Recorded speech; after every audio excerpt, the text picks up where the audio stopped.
are now being joined by Fabian Edwards. Once again, we're going to begin with a few questions from the media. Mike, your line is now live. Hi, Fabian. I'm just curious. I know your brother thinks the world of you. Obviously, I think you think the world of your brother, and you guys training for these high-level fights, within, the same time period. What was that like for you, especially given what this past year with COVID and the pandemic was like for you and him? It was good. There's no one better to train with than my brother. He's number 3 ranked in the world. He's been up against former champion and all the top level guys. So to have that person to lean on and train, you can't act better, right? So yeah, it was great. Tony? Hi, Fabian. Hope you're well. How you doing, mate? You all right? Yeah, I'm very well, thanks. Yeah, I mean, just following up on that call, obviously you were supposed to watch your brother fight this past weekend. That didn't go down. Is the plan to still stay in the States after your fight, to stay out with your brother? I don't know, because I got kids, you know what I mean? So I don't know if the kid's mom will allow that. So I don't know. I'm looking to go back home after this, celebrate my win. And then and I just want to... Sorry. Yeah, no, it's all right. It's all right. Yeah, no, I was just gonna mention, obviously in your last fight, it didn't go your way. I just wondered what you actually took out of losing. They often say that, you learn the most in defeat. So I just wanted to get your thoughts on that being your first professional loss on your career. I just felt like I just felt like I was just being too comfortable in there. I wasn't really going out there and putting big shots on him. So I think that was my first loss after like six and a half years of fighting. So I think I just got too comfortable, and I won't be making that mistake again. I'll be going out and I'll be putting pressure from the start.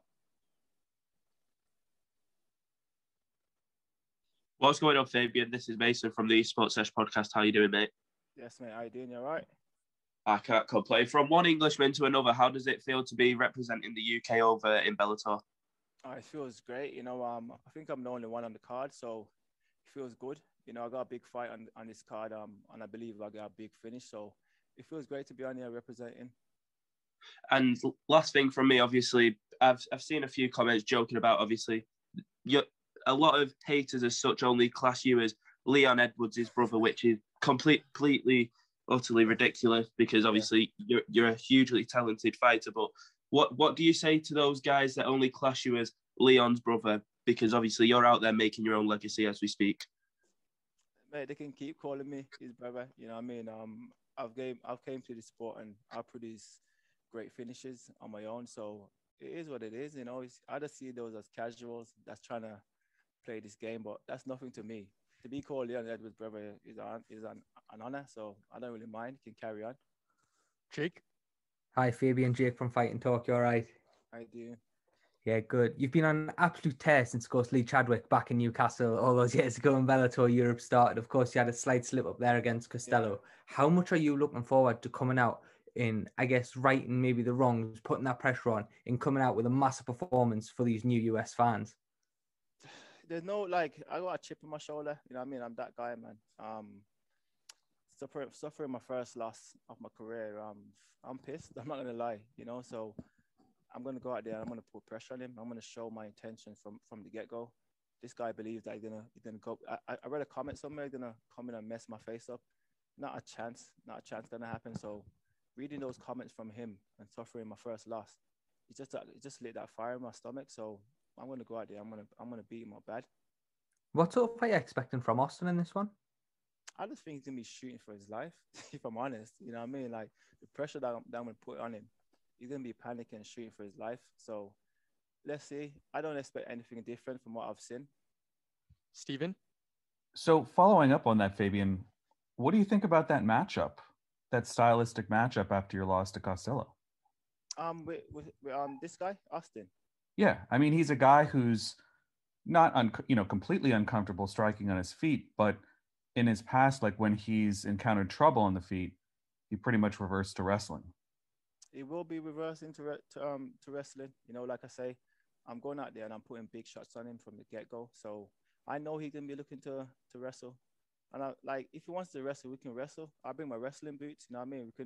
We can not strike at all if he wants to do that. So I feel like the Americans fighters seem to think that us British guys can't wrestle. But let's see how he deals with it when he can't take me down. But I guess that's why I'm asking about what you think of the stylistic matchup coming off of that loss, because obviously you can wrestle. You're a complete mixed martial artist. Yeah. But coming off of a loss, they're giving you a guy who maybe doesn't give you the best opportunity to showcase your skills. I don't think it's about him. Obviously they've given me this guy, but I think this is the perfect matchup to showcase my skill, my MMA skills. It's the perfect matchup. He's gonna be going in there trying to take me down, and it's up to me to defend those takedowns and land some tasty shots on him. So I think it's the perfect matchup if I'm honest. Tom?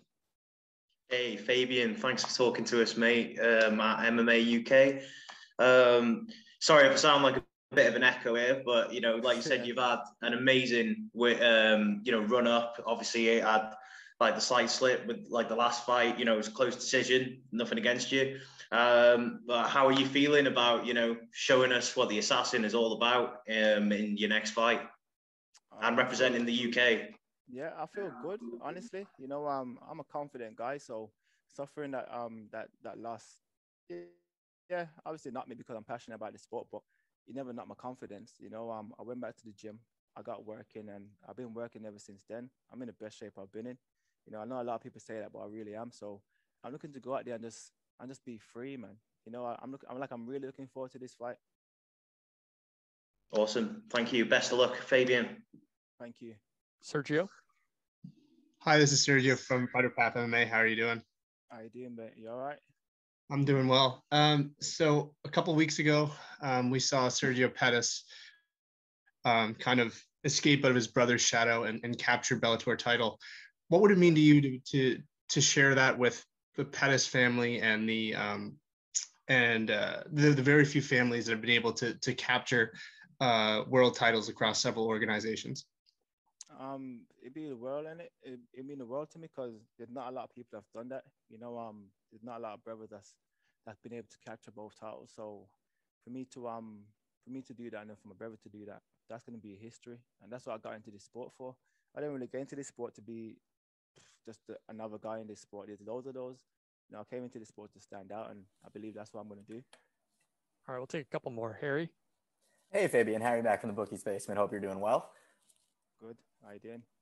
Good, thank you. So you're coming in as the number 4 ranked middleweight right now. Austin's currently sitting at number 3. So obviously you had the loss in your last fight, but do you feel like a win over Austin here kind of sets you up for the next shot at Gegard? I think it does. Gegard hasn't really been talking. He hasn't really been trying to get active. That's what I see from it. So I believe a big finish over Austin. That's gonna make me jump over all these guys. I know some of them will be pissed, but it is what it is. But I believe a big finish will put me right next in line. Got it. Well, thank you very much. Best of luck Friday. Respect. Thank you. Santiago? Hi, Fabian. Greetings from Amsterdam, and thank you for the time. How did your camp go at Renegade? And is everybody vibing off that big fight that Leon has in front of him with Nate Diaz? Can you feel that in the gym with Jai and Akon and all the other guys? Yeah, the energy in the gym is crazy. You got myself. You got Aiden. He's gonna be making his American debut in a couple of weeks. You got Tom Breeze, my brother. So the gym's just been filled with everyone in camp and in shape. That's all you need on the mat. When everyone's in shape and pushing each other, you see the best version of ourselves. So you're gonna see the best version of me on Friday. The champion of your division is Gegard Mousasi, and Scott Coker hinted about the fight with Gegard and John Salter maybe next. How do you see this fight go, Fabian? I think Mousasi wins that one. I think he wins that one. But whoever wins it, I'll be waiting. You know what I mean? I'll be waiting after I defeat Austin. I'll be waiting there. Last one, Paul. Yeah, hi, baby. Paul Gatsnova, EDF Sports. Can you tell me what you think your advantage is over Austin? I think everything. I think everything. If I'm honest, I think the striking, my wrestling, my jits. I think everywhere. If I'm honest, I just believe I'm just a better athlete everywhere with this guy. I know a lot of people talk about his wrestling and stuff like that, but the opponent that he's faced, I've never offered anything. And that's it. I'm just better everywhere. All right. Thanks for the time, Fabian. Good luck this week. Yeah, respect, boys. Thank you.